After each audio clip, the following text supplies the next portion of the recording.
Yeah, yo, sometimes you gotta go to war for what you believe in. Sometimes you gotta go to war for what it is that you want, what you see that's right. I'm about to go to war, but lyrically. War cry, baby. Yeah. Hey yo, war cries echoes in the background. That's the sound of soldiers getting ripped up and tore down. Lyrically dismantle metaphors and manhandle. Marauder with me.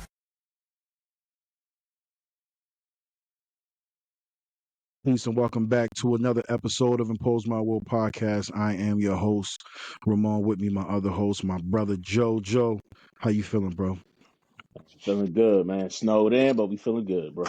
Absolutely, absolutely. If you anywhere in the Northeast, you know you know what's going on, man. There's a lot of snow out there. Also, Joe, real quick, I want to introduce our new audience of Rumble to our podcast. We will be posting on Rumble.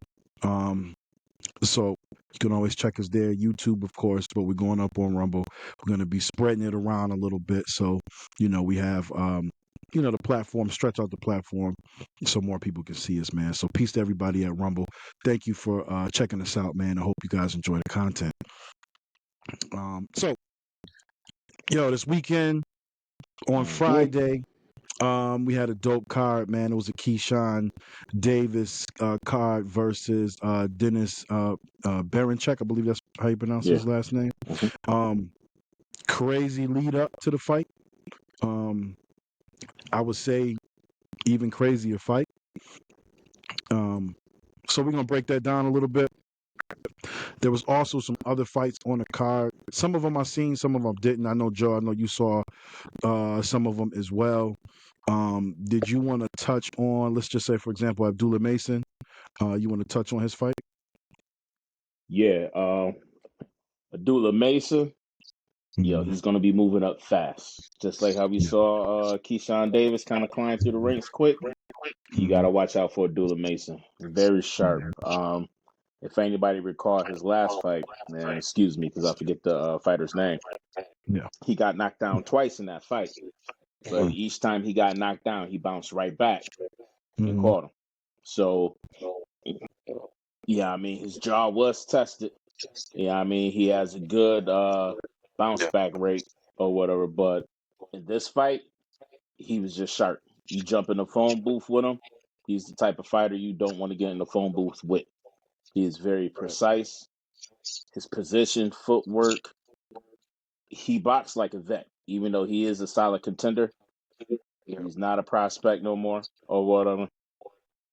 Excellent fight, man. If y'all get a chance, go back and watch Abdullah Mason out of Cleveland, Ohio. Go check him out, y'all. Know that name because he's going to be a problem. He already is. Absolutely, man. He had a beautiful shot, man. He did like a step back or a drop back hook that landed flush and dropped his opponent. It was beautiful. It was just beautiful watching him work that night, man. So definitely looking forward to seeing him. Like I said, I was kind of in and out on the card. I didn't get to catch on everything. I'm upset that I did not get to check Jared Anderson's return. Me too. I was misinformed. I didn't think he was on the actual prelim, which says a lot that he's on the prelim.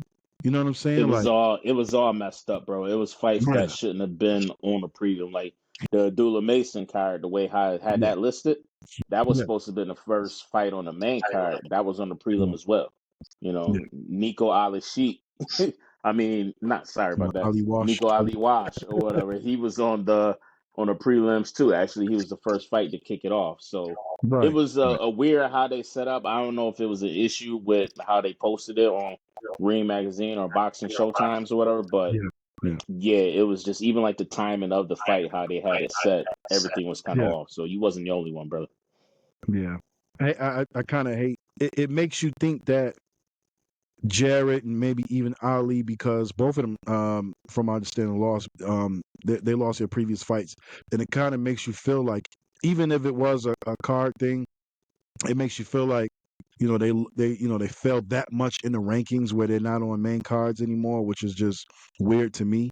I hope that is not the case. I hope it's like you said. I hope it was just scheduling issues and the card kind of being all over the place. But I would hate to see Jared Anderson not even being on the main card, but fighting on a prelim, YouTube joint. You know what I mean? Right. And same thing with Nico Ali Walsh. He had a setback, he had injuries, he had a loss, but even still, these guys should not be on prelim. So I hope it was just some kind of mistake. I have not looked into it, so I don't know. But I'm just hoping that's not the case. Right. So yeah. Any more you want to say about that before we move? Nah, not too much about that, man. It's just jumping in that, getting into the main card or the main fight. You might as well say with Right. Keyshawn and Darius Berinchyk. Yeah. That Xander fight was actually pretty good too. Yeah. His eyes was good. Xander, and, I forget the other dude's name, was Palmer's or whatever. But I think so. Mhm. Xander, he put on the show. Yeah. He's another one you got to watch out for in that weight class. Yeah, he definitely put on the show. One thing, man, and we spoke about this before in an earlier show, very early on when we first started talking about some of like the commentating and how some of it can be sounding like hating. It can sound like, I ain't even gonna give them like really the shine to say their names, but if you saw the card and you saw Xander his fight and some of the things they were saying about him. Xander Zayas and Slawa Palmer. That's what it was. Right. So Xander performed wonderfully. He performed wonderfully, but they have a lot of stuff to say, man. So sometimes, man, I mute that damn TV, to be honest with you, man. So I don't even hear these dudes talk because, sometimes they just sound ridiculous. Sometimes there's just, bias there. And I hate to see it with professionals, who used to be boxers or, who've been doing this for a long time. Like, leave that at the door and just watch and commentate on the fight and be non-biased. You know what I'm saying? So I'm gonna say that. I'm gonna leave that. Yeah, I'm gonna leave it. I'm gonna leave it there. Another fight on that card ahead, too was Vito Melnicki. That was the one who actually kicked off the main card, and Connor Coyle. That one actually ended in a draw. Vito actually, I watched Vito fight a few times. He reminds me of that. He got that old school Italian fighting style. Right. You know what I mean? But yeah, the boys is going back and forth thumping. The only thing with Melnicki, I felt like he wasn't like his complete self. The rounds that he was off, he ended up losing, which gave Connor Coyle that chance to actually bounce back. He caught him with some good shots, which came out to be a draw, which was, when he looked at it, he was like, you could see that. So hopefully we get another rematch on that. Right. That's one of the ones I missed. I didn't get a chance to see that, man. Cool. All in all, man, it was a dope card. Again, we don't know if the placement was on purpose or things was just happening and they had to place fights where they had them. But if they would have placed Abdullah Mason, Jared Anderson, Xander Zayas as as part of the main card, you got a dope card right there. You know what I'm saying? So yep. It is what it is. But moving on to the actual main event, man, Keyshawn Davis versus Dennis Berinchyk. Anybody who's been following this fight, watching the lead up, knows that it was a lot of controversy. Unfortunately, there was some mishap, racial mishap, I would say. Someone who we don't 100% know, but someone delivered a box of bananas and watermelon to Keyshawn Davis's hotel room.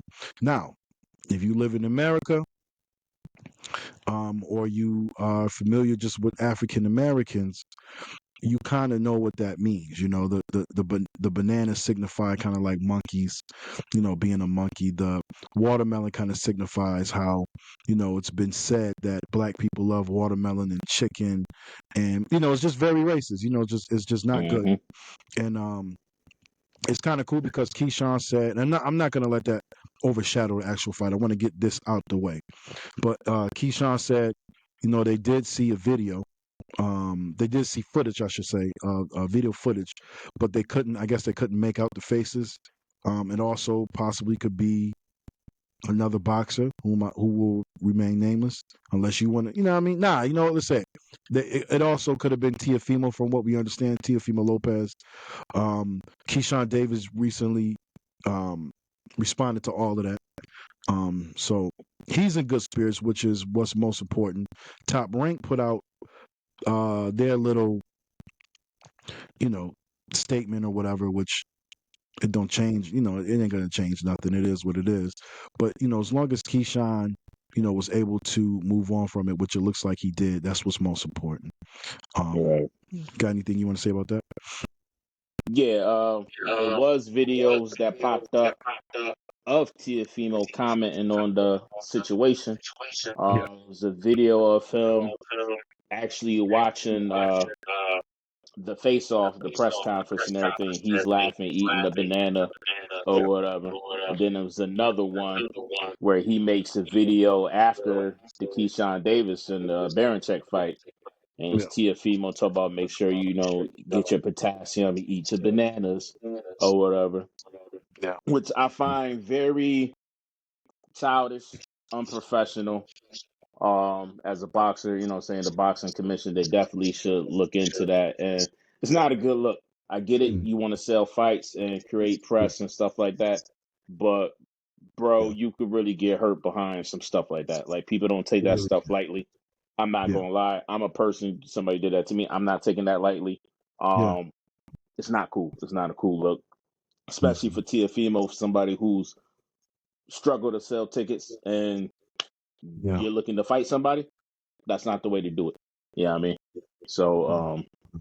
yeah, hopefully, and it sucks because Berinchyk and their team took the brunt heat of it or whatever. And I'm wondering if they did that. You know how you could like order fruits and stuff like that through those services, Yeah. Have a sense to. Yeah. and had that sent to them. So, you know what I'm saying? The video is only going to show that you're not going to get too much from that. Right. But yeah, that's not cool, bro. That's not cool. But Yeah. luckily, Keyshawn was professional and gathered his wits and was able to come into this fight, and hopefully it probably fueled him to come out with the victory and do what he do. Absolutely. Absolutely, man. I'm not 100% sure that Teofimo did it, but that's Right. at this point that's neither here nor there. The fact that he, was eating a banana, watching it, and all of that. Teo has said things in the past. You know what I mean? He talked about black fighter bias. I think he had a monkey comment or something like that before. So he said things in the past that would not rule him out of doing it. You know what I mean? Yeah. Um, Hmm. so I think that's super corny. Um, and as a fighter, I always like Tio. And I try not to judge these guys personally because I just don't know these people. You know what I'm saying? I don't Right. really get caught up in a lot of who they are personally, but that's corny. And that makes me not even really want to, cover homie like that and even give him time. So, but anyway, man, let's move on. Let's move on from that, man. Let's talk about Yes, sir. the fight of the hour, man. Keyshawn versus Dennis, man. You want to set it off? You want me to set it off, big dog? Go ahead, kick it. Bet. So, going back a little bit, Dennis. So he was the WBO champion. He fought for the WBO champion against Emmanuel Navarrete, who was definitely somebody that I watch, I follow. Good fighter. WBO title was up for grabs, and he beat him in a split decision last May, I believe it was. Hmm. So it was great that Keyshawn finally got his chance and opportunity to fight for a belt, for a title. It's been this whole stigma of the email champion thing going around, and you don't a lot of these boxers don't really have anything to do with that if that happened to them, if they ended up getting the belts due to circumstances and situations. But it was good to watch Keyshawn actually fight for a belt, go in there and take it. You know what I'm saying? Oh yeah. Dennis was very herky jerky, very kind of awkward. and Keyshawn I think he did overall. I think he did a good job. Right. A lot of people are talking about the advice that Bud gave him, talking about going to the body to slow him down and get him to stop. Absolutely.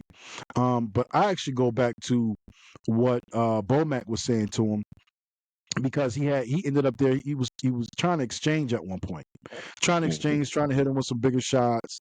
It got a little sloppy and stuff like that. BOMAC told him get back to the jab. Once he started getting back to that jab, he was able to line him up more, and he was able to set up those body shots.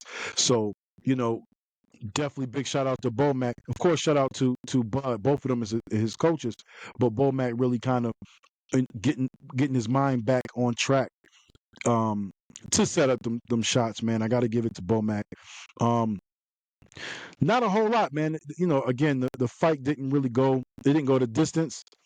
He came and said what he was going to do. He's a businessman. He came to take care of business, and that's exactly what he did. Landing those body shots and finishing them with a body shot and getting them up out of there, man, and becoming a champion. Salute to him, man. Again, I don't have a super huge breakdown. It was kind of an awkward fight. He picked his shots, dug to the body pays dividends, match over. Like, you know what I'm saying? Like it's not Right, super, right, right, super, right. you know what I'm saying? Like it ain't Yeah, too involved. But which is good, man. It's just a testament to how good he is. Um at this point, man, we've seen him. He's given us some decent looks, man, with different kind of fighters.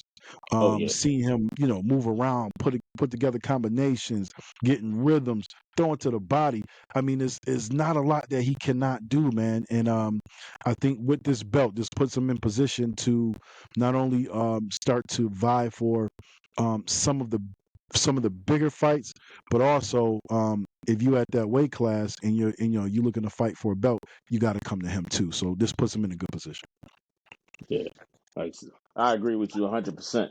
Um, Mhm. like you said, great fight. The corner talk was very impressive because, like you said, Bomac Yeah, yeah, really coached and like guided him like through it. But you seen the maturity of Keyshawn Davis as a fighter, absolutely. being in that room because, Mhm. like you said, the way it started off with what's called being real twitchy, herky jerky in the ring. Keyshawn tried to play checkers at first and swing off. You know what I'm saying? You could see the aggressiveness from the press conference kind of roll in there in the beginning of the fight. But you Mhm. also saw Keyshawn adapt and took it from checkers to chess and had to play the game right. And like when Bomac told him, I believe it was in the end of the second round, Mhm. he was like, yo, slow down, pull it back, work the body, work the jab, calm down. You know what I mean? Mhm. Because soon when he switched and he pointed out how he Mhm. kept on switching from southpaw to orthodox or whatever, he Yeah, was like, you'll be able to catch him, boom, right to the body shot, which the body shots helped because it slowed Berinchyk down drastically. So he was actually yeah, able to time the shot. So then, like you said, caught the body absolutely. shot. And I Body shot. believe that the second one that dropped him Yeah, for he the end threw of the two. fight. He Yep. might have broke a rib on that because he caught him perfectly, just like wide open, bow. Yeah. And like, yeah, he wasn't getting back up after that. The fourth round He knockout, man. took that knee, and that was he couldn't get Oh back. yeah, it wasn't getting back up. Yeah, it But I wasn't getting. love the position that it sets Keyshawn at now, and Yeah. also with that division at the Yeah. 135, because now you got Tank with a belt, Shakur with a belt, Mhm. Davis with a belt, and then Mhm. Lomachenko. But we don't know what Lomachenko is going to do. Is Lomachenko retiring, or is he Yeah. going to come back and fight? And if he does come back and fight, which Mhm. one of those three is going to be able to get that opportunity to go undisputed? Which everybody's going to want. You know, Yeah. and then Absolutely. we got Shakur this weekend. Well, coming up. What I Coming. mean, with a big fight on the line. So Yeah. Yeah. Big fight. Um, Big card in general. yeah, Yeah. we'll be talking about Yeah. that soon. Yeah. Yeah. Yeah. Yeah. Next one, we're gonna break that card down, man. But yeah, all in all, man, dope fight. Looking forward to Keyshawn. I'm becoming a bigger fan of Bomac. Bomac uh is kind of a wild cat, you know what I'm saying? But his intelligence is shining through so much for me. Even of course with Bud, you know what I'm saying? Of course with with Keyshawn, You know, he has other fighters out there that I've seen him, you know, coach, and we just hear his information that he gives in the corner, and it's just shining through. You know what I'm saying? I think sometimes people might misjudge him because he is not the most well-spoken person. But he's him. You know, he speaks how he don't code switch. In interviews, he's him. You know what I'm saying? In corners, he's him. You know, BOMAC is BOMAC, and sometimes I think people downplay his intelligence because he doesn't try to speak the most eloquently or anything like that. But when it comes to this sport, he knows what he's talking about. He knows what he's doing, and I'm really loving just you know his strategic advice that he gives them in the corner, how they come out and they actually take heed to it and apply it and get the Yeah. job done. It's nothing better. It's nothing better than watching a fighter listen to his coach and do what his coach tells him to do and get the win. It's nothing better. You're right, 100%. Yeah. Mm-hmm. Pose My World podcast. That's this one, man. Be on the lookout for the next one. Peace, y'all. We out. Oh, real quick, man, before we get out of here, merch is on sale. We have merchandise. We got hoodies, we got t-shirts, we got other things coming. Please check out the link that's in the comments that I'll put in the comments, or it'll be in the description. One or the other, you will see it. But there's a link, take you right to the site. Thank you for your support. We appreciate you.